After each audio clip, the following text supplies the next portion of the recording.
அடுத்ததாக நம்முடைய 11ஆம் கருத்தரங்கத்தில் சிறப்பு பேச்சாளராக மோகனூரைச் சேர்ந்த ரவி ஜெயக்குமார் ஐயா அவர்கள் மிக அற்புதமாக தனது உரையை தொடங்குவார். தொழில் அமையும் எப்படி அப்படிங்கிற தலைப்பில் மிக அற்புதமாக பேசப் போகிறார். ஐயா அவர்களை வருக வருகன்னு வரவேற்கிறேன். ஓம் நமச்சிவாய வாழ்க வாழ்க, ஓம் சச்சிதானந்த வாழ்க வாழ்க, ஓம் சர்க்குணாரே வாழ்க வாழ்க. எல்லா வளமும் எல்லாருக்கும் கிடைக்கட்டும். எஸ்கே ஜோயிட பயிற்சி மையம் நடத்தும் நிறுவனரும் தலைவருமாகிய சதீஷ் ஐயா அவர்களுக்கு, என்னுடன் பயணிக்கும் ஜோயிட அன்பர்களுக்கும் என்னுடைய அன்பான முதற்கண் வணக்கத்தை தெரிவித்துக் கொள்கிறேன். ஜோயிடத்தில் நிறைய விதிகள் இருக்குது. அதாவது ஜோயிடம் என்பது ஒரு புதையல். அதாவது ஜோயிடத்தில் புதையலுங்கிற விஷயத்தை குறிக்கிறதே 8ஆம் இடம் தான். காலையிலேருந்து ஐயாலாம் பேசுனாங்க, எல்லாத்தையும் கேட்டேன். மிக மிக அற்புதமான விஷயங்கள். ஒவ்வொருத்தரும் ஒவ்வொரு விதியில் பயணித்தாங்க. ரொம்ப நல்லா சந்தோஷமாக இருந்துச்சு. உண்மையாலுமே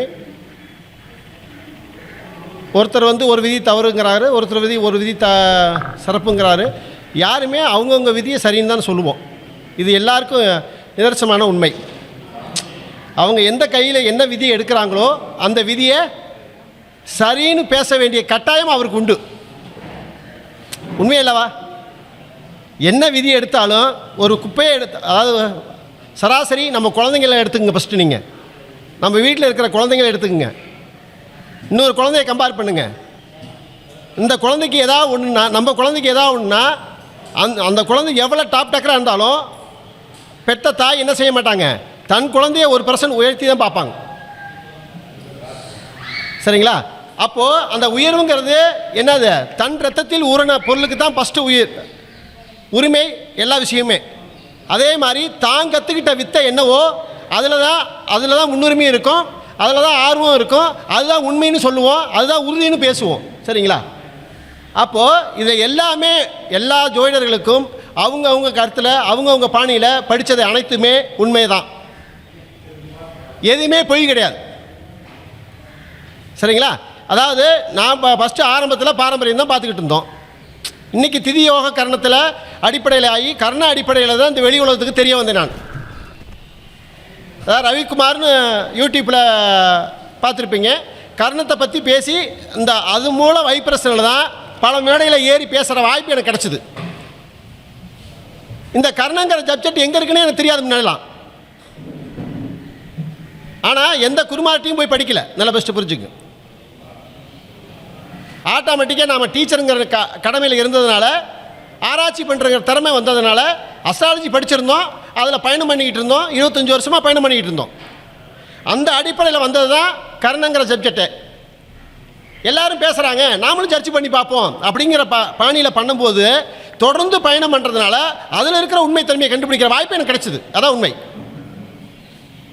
சரிங்களா? காலையில் அதாவது நரநாராயண ஐயா வந்தாங்க. அவங்க பேசுனாங்க, திதியை பற்றி நல்லா அருமையாக சொன்னாங்க. நிறைய கோயிலை சொன்னாங்க, நிறைய பரிகாரத்தை சொன்னாங்க, எல்லாமே சொன்னாங்க. கடைசியில் எல்லாமே போட்டு உடச்சிட்டு போயிட்டாங்க. என்னன்னு சொன்னாங்க, அதாவது இதெல்லாம் அதாவது இருந்தாலும் கூட எதுவும் நீங்கள் ராகு ஏதோ இல்லை செவ்வாதோஷமோ அல்லது முடக்கோ எதுவுமே இல்லை அப்படின்னு சொன்னாங்க. சரிங்களா? அப்போ அது உண்மைனா இது உண்மை, இது உண்மைனா அது உண்மை.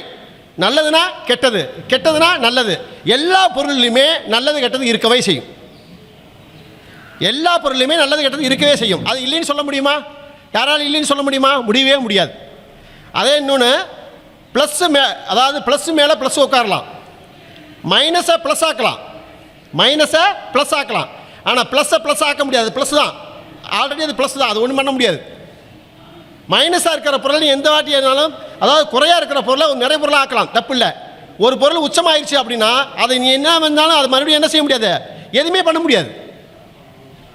ஒரு கிரகம் நீசமாக இருக்குது சார், நீசம்னா ஒரு குடம் காலி குடம் தான் நீசம். ஒரு குடம் உச்சம், உச்சம்னா என்னது, அந்த குடத்தில் தண்ணி நிறைய இருக்குது, அதுக்கு பேர் உச்சம். நல்லா பெஸ்ட்டு புரிஞ்சுங்க. இன்னொரு குடம் தண்ணி கொண்டாந்து ஊற்றணும்னா எதில் ஊற்றுவீங்க? நீச குடத்தில் ஊற்றுவீங்களா அல்லது உச்ச குடத்தில் ஊற்றுவீங்களா அப்படின்னு பார்க்குறப்ப அந்த தண்ணி கொண்டாந்து எங்கே ஊற்ற முடியும்? நீச குடத்தில் தான் ஊற்ற முடியும். அப்போது இடம் காலியாக இருந்தால் மட்டுமே ஒரு விஷயத்தை புதுப்பிக்க முடியும், இல்லைன்னா பண்ண முடியாது. உச்சமாயிருச்சுன்னா அது என்ன ஆயிருங்க, அது எல்லாமே தெரியுங்கிற தைரியத்தில் அது செய்கிற பாணியில் போயிட்டே இருக்கும். யாருக்கும் கட்டுப்படாது, யாருக்கும் மதிப்பு கொடுக்காது. அது பாட்டில் செயல்படும். உண்மை அதுதான் உண்மை. அதனால் பிரபஞ்சங்கிறது மிகப்பெரிய கடல், சரிங்களா? ஜோயிடங்கிறது மிகப்பெரிய கடல். இந்த ஜோயிடத்துக்கு எத்தனாம் இடத்தை ஜோயிடமாக கொடுத்துருக்காங்க ஜாதகத்தில்? அதாவது 8ஆம் இடத்தை தான் ஜோயிடமாக கொடுத்துருக்காங்க. 8ஆம் இடத்தை தான் ஜோயிடமாக கொடுத்துருக்காங்க. ஏன் 8ஆம் இடத்தை கொடுத்தாங்க? ஆயக்கலை 64ல் 8வது கலை தான் ஜோயிடக்கலை. இல்லை ஃபஸ்ட்டு புரிஞ்சுங்க. 64 கலையில் ஒரு கலை தான் ஜோயிடக்கலை, அதுதான் 8வது கலை. 8ங்கிறத ஏன் ஜோயிடமாக கொடுத்தாங்க அப்படின்னா, இங்கே அனைவரும் வந்திருக்கிறோம், ஏதோ ஒரு வாழ்க்கையில் பாதிக்கப்பட்டவங்க தான் ஜோயிடத்துக்குள்ளே வருவோம். நல்லா ஃபஸ்ட்டு புரிஞ்சுங்க. ஏதோ ஒரு வாழ்க்கையில் பாதிக்கப்பட்டவங்க, சரிங்களா? அவங்கவுங்களுக்கு லெவல் மாறி இருக்கலாம், மாறி ஏதோ ஒன்று இருக்கலாம். அதை நம்ம சொல்ல முடியுமா உறுதியாக? இந்த இதனால நீ பாதிச்சு வந்திருக்கீங்க சொல்ல முடியுமா? சொல்லுவாங்க. நான் அதாவது இப்போ காலையில் ஐயா ஏழ்மலையாக பேசும்போது சொன்னார்லே, அதாவது அஷ்டவர்க்கத்தில் சொல்லலாம் அப்படிங்கிறார், சரிங்களா? முடக்கில் சொல்ல முடியாது அப்படின்றார். நல்லா வச்சு புரிஞ்சுங்க. முடக்கில் இருக்கிறவன்ட்ட கேட்டீங்கன்னா என்ன சொல்லுவேன்? முடக்கில் நான் சொல்கிறேன் அப்படின்பா. நல்லா வச்சு புரிஞ்சுங்க. திதி இருக்கிறவன்ட்ட கேட்டீங்கன்னு வச்சுக்கோங்க, திதியிலே நான் சொல்கிறேன்பா, சரிங்களா? அதே மாதிரி கர்ணத்தில் கேட்டீங்கன்னு வச்சுக்கோங்க, கர்ணத்தில் நான் சொல்கிறேன்பா.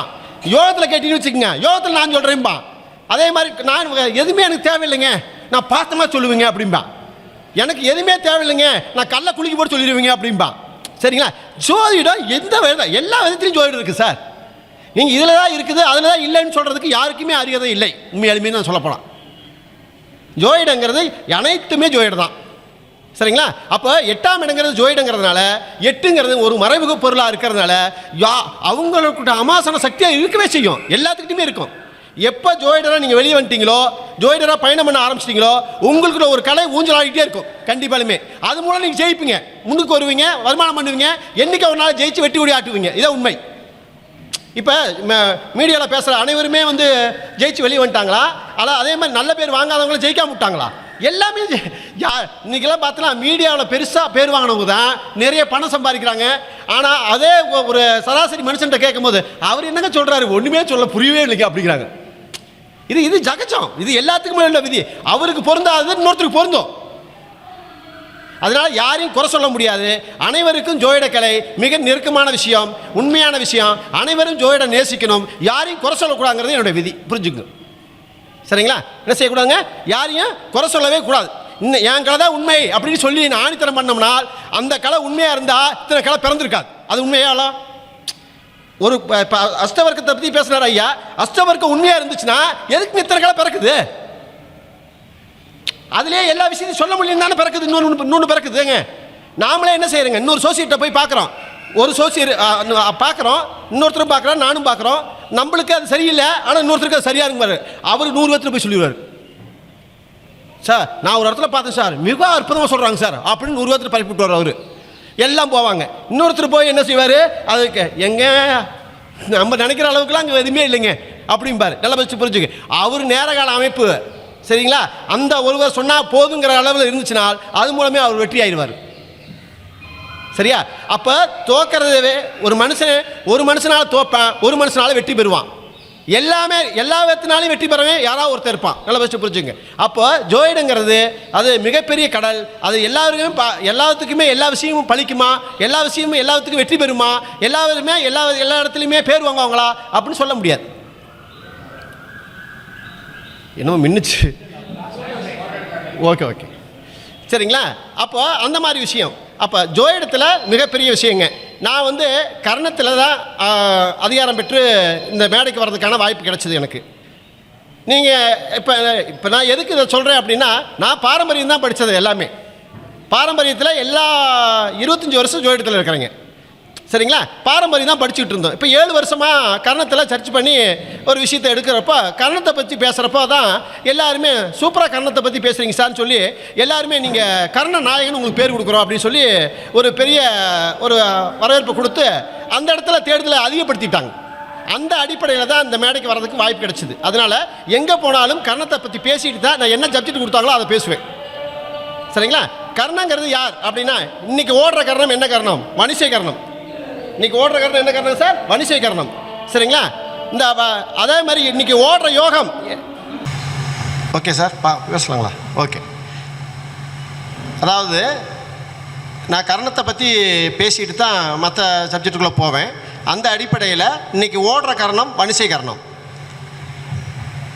வணிசைனா யார் அப்படின்னு எல்லாத்துக்குமே தெரியும். ஓரில் எல்லா விலங்குகள் மட்டும் கண்டிப்பாக எல்லாத்துக்குமே தெரியும். வணிசைகரணத்தின் அதிபதி யார் அப்படின்னு பார்க்குற போது அதிபதி யார் சொல்லுவீங்க? சூரிய பகவான் சொல்லுவீங்க. அப்படி தான் சொல்லுவீங்க. அதாவது வணிசைகரணத்துக்கு அதிபதி சூரிய பகவான் மட்டுமல்ல, சுக்கிர பகவான் தான் முதல் அதிபதி. எந்த அதிபதிங்க? சுக்கிர பகவான் தான் முதல் அதிபதி. என்ன இவர் வந்து இப்படி சொல்கிறாரே அப்படின்னு யோசிக்கலாம். ஒவ்வொரு கிரகத்துக்கும் ஒவ்வொரு கரணத்துக்கும் 2 அதிபதிகள் இருக்காங்க. இன்றைக்கி வந்து வணிசை கரணத்தினால அதனுடைய அதிபதியை மட்டும் சொல்லிவிட்டு அது எந்த இடத்துல உச்சமாகுது எங்கே நீச்சமாகுது மட்டும் பேசுகிறேன். இந்த வணிசை கரணத்தினுடைய அதிபதிகள் சூரிய பகவானும் சுக்கிர பகவானும் வரார். சூரியன்னா அதுக்கு என்ன விலங்குன்னு சொல்லுவீங்க? காளமாடுன்னு சொல்லுவோம். சரிங்களா? அப்போ அந்த காளமாடு எதுக்காக அந்த காளமாட்டை கொடுத்துருக்காங்க அப்படின்னு கவனிக்கணும். அதாவது அந்த காளமாடுங்கிறது எந்த விதத்தில் இந்த கர்ணத்தில் பயன்படுது அப்படின்னா, ஒவ்வொரு கர்ணத்துக்கும் விலங்கு தான் ஆதிபத்தியம் பண்ணுது. நல்லா ஃபஸ்ட்டு புரிஞ்சுக்க. உறவுகளை விருத்தி பண்ணுற பவர் விலங்குகளுக்கு தான் உண்டு, முதல் உரிமை. அந்த விலங்குகள் சாயலில் தான் நாம் இருக்கிறோம், பயணிக்கிறோம் அப்படிங்கிறதுக்காக தான் அந்த விலங்கை கொடுத்துருக்காங்க. இப்போ வணிசை கரணத்தில் பிறக்கிறவங்க காளமாடை கொடுத்துருக்கு. அந்த காளமாடு எங்கே இருக்குது? ராசி கட்டத்தில் எந்த வீட்டில் இருக்குது? ரிஷபத்தில் வீட்டில் இருக்குது. ரிஷபத்தில் வீட்டில் இருக்கும்போது அந்த வீட்டுக்கு ரிஷப வீட்டுக்கு அதிபதி யார்? சுக்கிர பகவானா இல்லையா? அதுதாங்க முதல் அதிபதி. சரிங்களா? வணிசை கரணத்தில் பிறந்தாவே 90% அந்த குழந்தை லவ் மேரேஜ் பண்ணும் அப்படின்னு சொல்லுவாங்க. ஏன்? காளமாடு கட்டுக்கு அடங்காது. காளமாடு கட்டுக்கு அடங்காது. அந்த விதி இருக்கா இல்லையா? அப்போ அந்த காளமாடு கட்டுக்கு அடங்காதுங்கிறப்போ யார் பேச்சு யாரும் போய் கட்டுப்படுத்த முடியாது. அது எங்கே நோக்குதோ அந்த நோக்கத்தை தேடி போகும். அப்படி இருக்கிறவங்களுக்கு தானே லவ் பண்ணுற பெருசாக அப்ரைன்ஸ் வரும். சரிங்களா? சரி, அந்த காளமாடு ஏன் அங்கே சொல்கிறாங்க, ஏன் அது லவ் மேரேஜ் தான் பண்ணணும்னு சொல்கிறாங்கன்னா, சுக்கிரம் இருக்கிற இடம் எது? ரிஷப வீடு. புரிஞ்சுக்குங்க. சரி, அப்போது இந்த கர்ணத்துக்கும் இன்னைக்கு ஓடுற யோகத்துக்கும் ஒரு சம்பந்தம் இருக்குது. இன்னைக்கு ஓடுற யோகம் என்ன யோகம்? விஸ்கம்பம். இந்த விஸ்கம்பத்துக்கு எந்த நட்சத்திரத்தில் உதயமாகுது? விஸ்கம்பம் எந்த நட்சத்திரத்தில் உதயமாகுது தெரியாது. பூசம் கிடையாது. என்னங்க? உதயமாகிறது எந்த ராசியில் உதயமாகுது அப்படின்னா அது வேற. நான் எந்த நட்சத்திரத்தில் உதயமாகுது, எந்த ராசியில் உதயமாகிறத கேட்குறேன். அப்படின்னா அஸ்வினியில் உதயமாகும். அதுக்கு யோகக்கால் யாரு அப்படின்னு பார்த்தா அதுதான் பூசம். அவயோகி யாருன்னு பார்த்தா அதுதான் சந்திரன். சரிங்களா? இப்போ சனி உச்சமாகிற இடம் எங்கேன்னு சொல்லுங்க. சனி உச்சமாகிற இடம் எங்கே? சுக்கிர வீட்டில் உச்சமாகுதா? அப்போ விஸ்கம்பத்தில் பிறந்தவங்களும் லவ் மேரேஜ் பண்ணுவாங்க. எழுதி வச்சுக்கோ. விஸ்கம்பத்தில் பிறந்தவங்களும் என்ன மேரேஜ் பண்ணுவாங்க? லவ் மேரேஜ் பண்ணுவாங்க. 90% லவ் மேரேஜுக்குள்ள தான் இருக்கும் விஸ்கம்பத்தில் பிறந்தவங்க. பெண்களுடைய சப்போர்ட் அவங்கள்ட்ட இருக்கும். பெண்களுடைய அப்ரியன்ஸ் ஃபுல்லாகவே இருக்கும் அவங்கள்ட்ட. அதே வணிசை கரணமும் வந்துச்சுன்னா அது இன்னும் கூடுதலாகவே இருக்கும். இன்னைக்கு அந்த கரணம். ஆனால் விஸ்கம்பத்தில் பிறந்தவங்க மைண்ட் தாட் என்ன செய்வாங்க? அடுத்தவங்கள என்ன செஞ்சிருவாங்க? பிரெயின் வாஷ் பண்ணிடுவாங்க. அது யாருங்க அதிபதி? அதுக்கு விஸ்கம்பத்துக்கு அதிபதி யாரு? அப்போ ஜோயினா நம்மளுக்கு தெரியாம தானே இருக்கிறோம். நல்லா புரிஞ்சுக்கோங்க.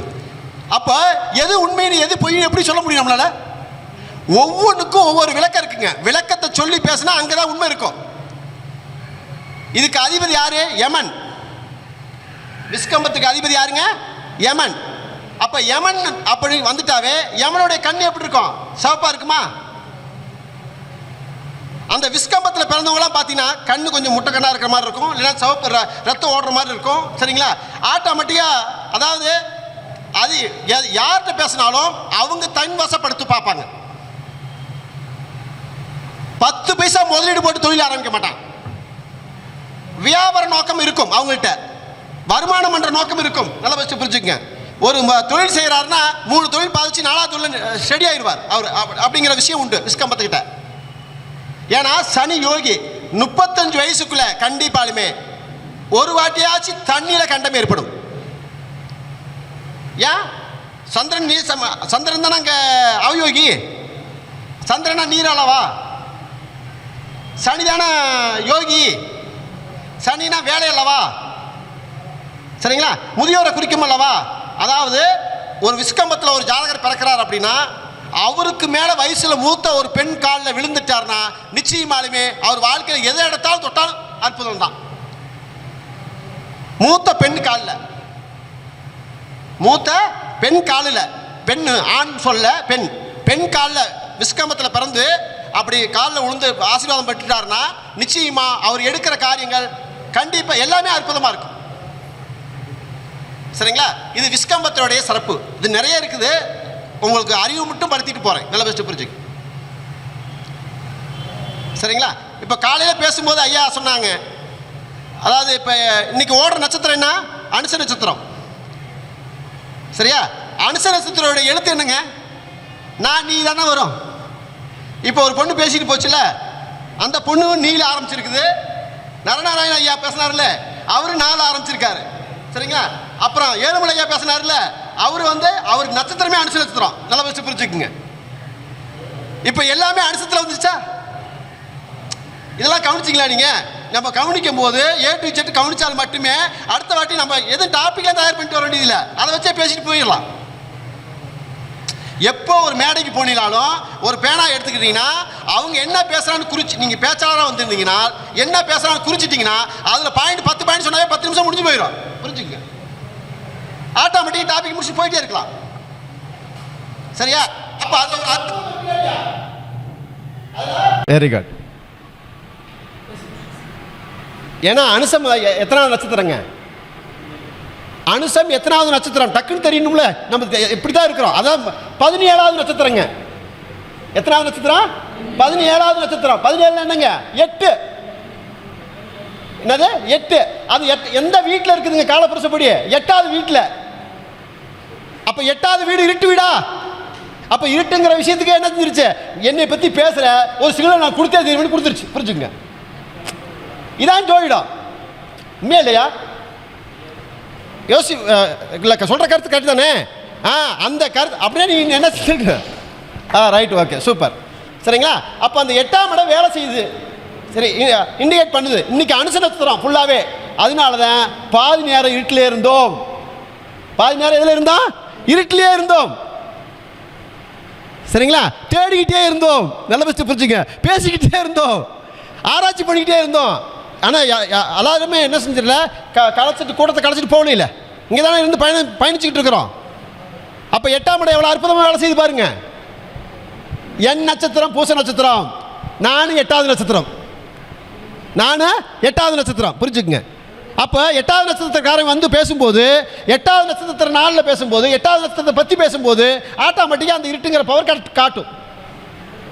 ஆனால் விஸ்கம்ப யோகத்துக்கு உயிர் கொடுக்கிற நட்சத்திரம் எதுங்க? பூச நட்சத்திரம் தான். யோகத்துக்கே முதல் உயிர் கொடுக்கிற நட்சத்திரம் எதுங்க? பூச நட்சத்திரம் தான். அதனால அமாவாசை சக்தி யாருக்கு கிடைக்குங்க? விஸ்கம்பத்தில் பிறந்தவங்களுக்கு கிடைக்கும். நல்ல பெஸ்ட் புரிஞ்சுங்க. பார்த்த மாதத்தில் கிடைச்சிருவாங்க அவங்கள, பார்த்த மாதத்தில். சரிங்களா? அந்த மாதிரி விஷயம் அவங்களுக்கு கிடைக்கும். அதே மாதிரி சனி நட்சத்திரத்தில் பிறந்தவங்களுக்கு அதே சக்தி கிடைக்கும். சரிங்களா? அப்போ சனிங்கிறது எவ்வளோ பெரிய ஒரு விஷயம். அதாவது ஆயுள்காரனாக வாரேன், சீவனக்காரனாக வாரேன். சரிங்களா? உங்களுக்கு என்னது நேர்மை தண்டனை கொடுத்துட்டா நேர்மை வழியில் முதல் பங்கு பிரிக்கிறது யாருங்க? சனி பகவான் தான். வச்சு செய்கிறதுல முதல் பங்கு எடுக்கிறது யாருங்க? சனி பகவான் தான். சரியா? ஜோதிடக்காரங்கள் இருந்து, குடும்பத்தில் நண்பர்கள் இருந்து, சின்ன குழந்தைகள் இருந்து 9 கிரகத்தில் தெரிஞ்ச கிரகம் எதுன்னு கேட்டீங்கன்னா சனி பகவான் தான். புரிஞ்சுங்க. உண்மை இல்லைங்களா சார்? குருபானை கூட லேட்டாக தான் தெரியும். நல்லா வச்சு புரிஞ்சுங்க. ஆனால் அதிகமாக தெரியாது யாரை தெரியுங்க? சனி பகவானை படிக்காதவங்க கூட படித்தவங்க இருந்து A to Z. சரிங்களா? எல்லாத்துக்குமே தெரியும். சரிங்களா? அப்போ சனி பகவான் எவ்வளோ ஒரு பிரமாண்டம். நல்லா வச்சு புரிஞ்சுங்க. நல்ல வழியிலையும் அவர் இருக்கிறார், கெட்ட வழியிலையும் இருக்கிறார். யோகத்தினுடைய முதல் ஆணிவேர் எதுங்க? சனி பகவான் தான் சொல்கிறேன். புரியுது? அதான் பூசம். அப்போ யோகம் ஒரு யோகம் இருக்குதுன்னா நீங்கள் இன்னை நாளிலிருந்து வேணா நீங்கள் சர்ச் பண்ணி பார்த்துட்டு எனக்கு கால் பண்ணி பேசுங்க. என் நம்பர் சொல்கிறேன். அதாவது 80 72 12 56 87. இந்த நம்பர் என்னுடைய நம்பரு.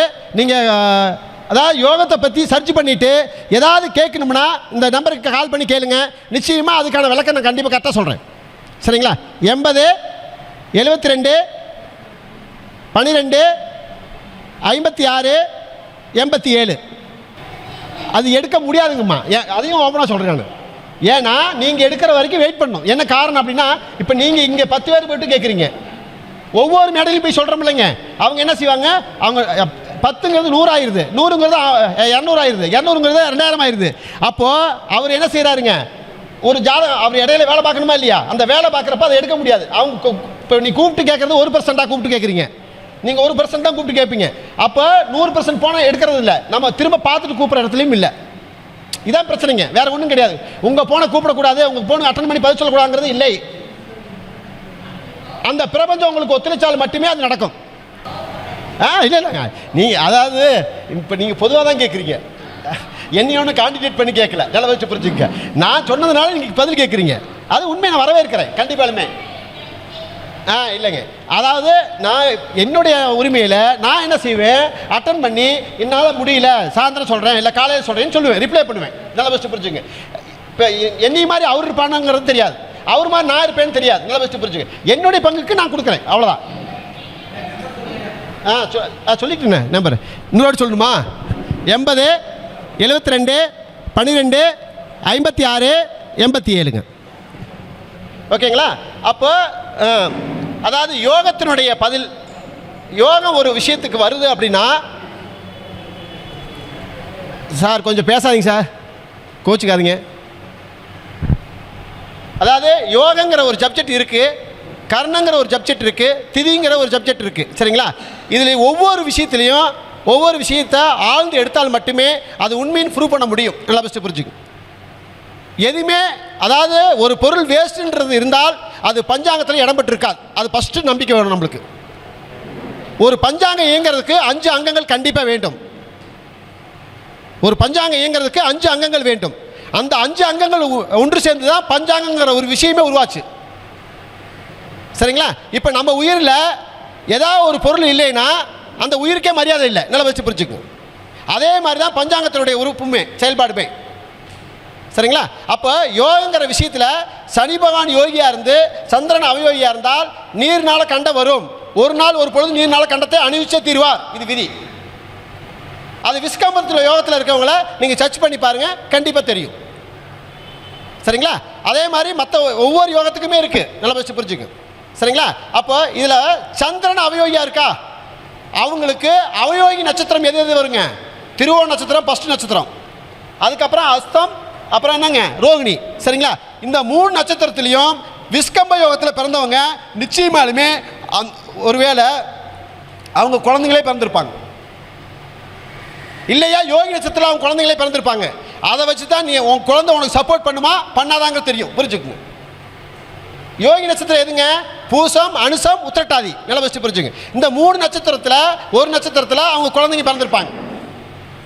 அவங்க சரௌண்டிங்கில் மனைவியாக இருக்கலாம். நல்லா வச்சு புரிஞ்சுக்கு. அப்போது அவங்களுக்கு அடுத்த எதிர்காலம் நல்லா இருக்குதுன்னு அர்த்தம். ஒருவேளை அவயோகி நட்சத்திரத்தில் பிறந்தாங்கன்னா அடுத்த வாழ்க்கை சரியில்லைன்னு அர்த்தம். அதில் என்ன சரியில்லைன்னா என்ன செய்யக்கூடாதுங்க? அதுக்காக அந்த குழந்தை கொண்டுடலாமா? இல்லை. அந்த குழந்தைகிட்ட இருந்து பிரிவு தேவைப்படணும்.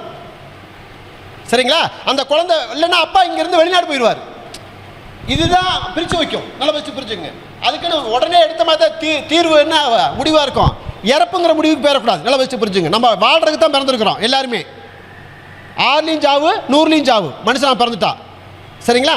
கண்டிப்பாக பிறப்புன்னு உறுதியாச்சுன்னா நிச்சயமாக இறப்புன்னு உறுதியாக இருக்குது. எந்த காலத்துலையும் எங்கே இருக்குது. அப்போ யோகமாக அப்படித்தான் வேலை செய்யும். இன்றைக்கி இப்போ ஒருத்தருக்கு 10 வயசில் வேலை செய்யும், ஒருத்தருக்கு 20 வயசில் வேலை செய்யும், ஒருத்தருக்கு 50 வயசில் வேலை செய்யும், ஒருத்தருக்கு 70 வயசில் வேலை செய்யும். அப்போ திசாபுத்தி எப்போ கனெக்ட் வருதோ அதை பார்க்க தெரியும் நம்மளுக்கு. அப்போ தான் அது உண்மையாக கரெக்டாக சொல்ல முடியும். சரிங்களா? அப்போ திசாபுத்தி வேலை செய்கிறத பொறுத்து தான் வேரியேஷன் மாறுமே தவிர அதுக்காக பொய்ன்னு ஆகாது. சரிங்களா? அந்த யோகம் உண்மைதான். ஆனால் அந்த யோகம் பயணிக்கிற நேரம் பொறுத்து அவருக்கு நடக்கிற காரியங்கள் லேட் ஆகலாம், முன்னாடி நடக்கலாம். இந்த மாதிரி விஷயங்கள் இருக்கும். சரிங்களா? அப்போ எப்படி அப்படின்னா யோகமே பொய்ன்னு ஆயிடும். சரிங்களா? அப்போ அந்த யோகம் வந்து சரியாக இருக்கும் அப்படிங்கிறதுக்கு அர்த்தம் உண்டு. அப்போ சனிங்கிறது உங்களுக்கு யோகியாக இருக்கிறனால அந்த விஷயத்தை அது கொடுக்கும் அப்படிங்கிற அர்த்தம் உண்டு. இப்போ எனக்கு கொடுத்த டாபிக் வந்து, அதாவது திசாநாதன் என்ன நட்சத்திரத்தில் பயணித்தால் என்ன தொழில் அமையும் அப்படிங்கிறதான் கொடுத்த டாப்பிக்கு. சரியா? டைம் இல்லைங்கிறதுனால ஒரு விஷயத்தை மட்டும் சொல்லிவிட்டு நான் முடிச்சுக்கிறேன். சரிங்களா? அதாவது இப்போ குரு திசை நடக்குது ஒரு ஜாதகருக்கு. அதாவது சிம்ம லக்கணம், குரு திசை நடக்குது. சிம்ம லக்கணத்துக்கு 6வது வீட்டில் குரு உட்காந்துருக்கார். எங்கே? மகரத்தில். சரிங்களா? அவருக்கு சந்திரன் சாரத்தில் நிற்கிது. சந்திரனா என்ன நட்சத்திரமாக இருக்காங்க? திருவோணமாக இருக்குமா? அப்போது திருவோண நட்சத்திரத்தில் இருக்குது. இவர் என்ன தொழில் செய்வார், என்ன தொழிலில் பயணிப்பார் அப்படின்னு நம்ம ஒரு கெஸ் பண்ண முடியலைங்க. இப்போ நடந்துகிட்டு இருக்குன்னு வச்சுக்கோங்க. அப்போது அவர் என்ன தொழில் செய்வார் அப்படின்னா இது சார்ந்த தொழில் இருக்குல்ல, எந்த ஃபஸ்ட்டு எந்த ஸ்டெப்பு எதை நீங்கள் பார்க்கணுங்க. என்ன திசை நடக்குதோ அந்த திசைநாதன் என்ன சாரத்தில் நிற்கிறானோ அந்த சாரத்தினுடைய தொழில் அடிப்படையில் தான் முதல் இயக்கம் இருக்கும்.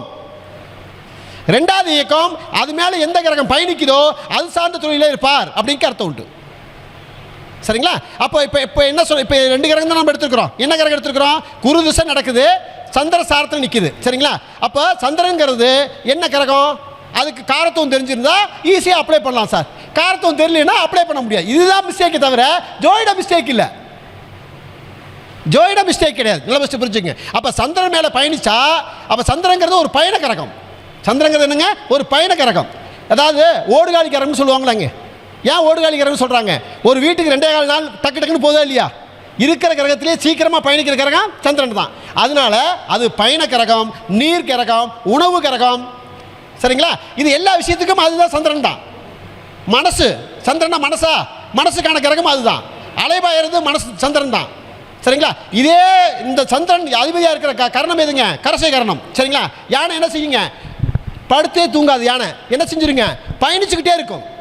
யானை என்ன செய்யும்? பயணிச்சுக்கிட்டே இருக்கும். அப்போ பயணத்தோடு இருக்கிற யானை, அதனால தான் கரசை கரணத்துக்கு அதிபதி எதை கொடுத்தாங்க?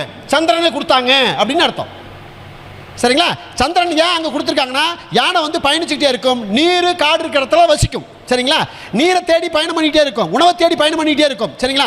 உணவையும் நீரையும் சார்ந்து தான் அது வாழும். அதனால அது என்ன செய்யாது? தூங்குனா செத்து போச்சுன்னு அர்த்தம். யானை அது நடந்துக்கிட்டே இருந்தால் மட்டும்தான் அது இயக்கம் இருக்குதுன்னு அர்த்தம். அந்த நடந்துக்கிட்டே இருக்கிறதுனால தான் சந்திரனை அதுக்கு அதிபதியாக கொடுத்தாங்க அப்படின்னு அர்த்தம் உண்டு. சரிங்களா? அப்போ பயணத்துக்கான தொழில் அவர் செய்வார். ஓகே, சரி. அந்த பயணத்துக்குள்ளே அவர் என்ன வேலை செய்கிறார் அப்படின்னு பார்த்தீங்கன்னா, கேஸ் சிலிண்டர் போட்டு விற்பனை பண்ணுறார். எடுத்து ஒவ்வொரு வீட்டுக்கும் டெலிவரி பண்ணுறார். சரிங்களா? அப்போ அந்த சிலிண்டருக்குள்ளே இருக்கிற லிக்விட் என்ன? தண்ணியா? அப்போ அந்த தண்ணி, அந்த கேஸுங்கிறது தண்ணி ஆகுதா? அப்போ உங்களுக்கு அப்போ எரிபொருள் ஆகுதா? வேறு உணவு சமைக்கிறதுக்கு ஆகுதா? இப்போ எல்லா காரத்தும் அதுக்குள்ளே இருக்குது. இப்போ அது அலைச்சலாகிடுச்சு. அவர் எடுத்துகிட்டு ஒவ்வொரு வீடாக அலையும் போது அலைச்சலாகிடுச்சு. அங்கே அது செய்கிறதுனால அவர் கையில் நிறைய பணம் கிடைக்குதா? கையில் நிறைய பணம் கிடைக்குதா? அந்த பணத்தை வச்சு என்ன செய்கிறாரு? சந்தோஷமாக ப்ரிப்பேர்ஸாக இருக்கிறார். 6ஆம் இடத்துல கிரகம் எப்படி அவருக்கு வேலையை கொடுத்துச்சு, எப்படி ப்ரிப்பேர்ஸாக இருக்க வச்சுது அப்படின்னா, 6ஆம் இடம் சர்வீஸ். 6ஆம் இடங்கிறது என்னங்க? சர்வீஸ். அது எந்த கரணத்தில் பயணம் பண்ணுதோ அதை பொறுத்து இருக்கு. உத்திராடத்தில் பயணம் பண்ணால் அரசு வேலை வாங்கிடுவார். சரிங்களா? சந்திரன் பண்ணால் பயணத்துக்கான தொழில் செய்வார். அரசு வேலை வாங்கலாம், வாங்கக்கூடாதுன்னு சொல்ல. சூரியன் சேர்ந்திருந்தால் அரசு வேலை வாங்கிடுவார். சூரியன் சேர்ந்திருந்தால் அரசு வேலை வாங்கிடுவார். சரிங்களா? அப்போது இந்த மாதிரி ஒரு விஷயத்தை அங்கே எடுக்கணும். சரிங்களா? அதே மாதிரி அப்போ செவ்வாய் சாரத்தில் இருந்தால் என்ன செய்வார்? கூலி வேலை செய்வார். கஷ்டப்பட்டு காடு ஒர்க்கு, என்ன ஒரு பாறை உடைக்கிறதோ ஏதோ ஒரு கஷ்டப்பட்டு செய்கிற வேலையில் செய்வாங்க. சரிங்களா? செவ்வாசாரத்தில் இருந்தால். அப்போது அதுக்கு தகுந்த வயசில், அது குழந்தை ஜாதகத்தில் பார்க்குறோன்னு வச்சுக்கோங்க. இப்படி சொல்லக்கூடாது இல்லைங்க. அதுக்கு வயசு டிஃப்ரென்ஸை பார்த்துட்டு தான் பலன் எடுக்கணும். அப்படி எடுத்தால் அந்த காரியம் சக்ஸஸ் ஆகும் அப்படின்ட்டு அர்த்தம் உண்டுங்க. சரிங்களா? இப்போ குரு திசை நடக்குது, சந்திர சாரத்தில் இருக்கிறனால அவர் நீர் சம்பந்த லிக்விட் சம்பந்தப்பட்ட விஷயங்களில் மருந்து எல்லாமே எதுதான்? சந்திரன் தான். நீர் எல்லாமே சந்திரன் தான். கேஸ் எல்லாமே சந்திரன் தான். நல்லா வச்சு புரிஞ்சுங்க. இந்த அடிப்படையில் அந்த விஷயத்தை அவர் செய்கிறார். சரிங்களா? எனக்கு கொடுத்த அதாவது வாய்ப்பு, காலையில் பேசினா நிறைய நேரம் பேசியிருக்கலாம். இப்போ பேசுகிறதுக்கான வாய்ப்பு கம்மியாக இருக்குது. அதனால் அடுத்தவங்க பேசணும். சரிங்களா? ஓகே. எனக்கு ரொம்ப அதாவது எஸ்கே ஜோதிட பயிற்சி மைய தலைவரும் நிறுவனருமாகிய சதீஷ் அண்ணா அவர்களுக்கு என்னுடைய அன்பான நன்றி கலந்த வணக்கத்தை தெரிவித்துக் கொள்கிறேன். என்னை எதிர்பார்த்து கொண்டிருந்த என்னுடைய ஜோதிட நண்பர்கள் உங்களுக்கும் என்னுடைய முதற்கண் வணக்கத்தை தெரிவித்துக் கொண்டு விடைபெறுகிறேன். நன்றி, வணக்கம்.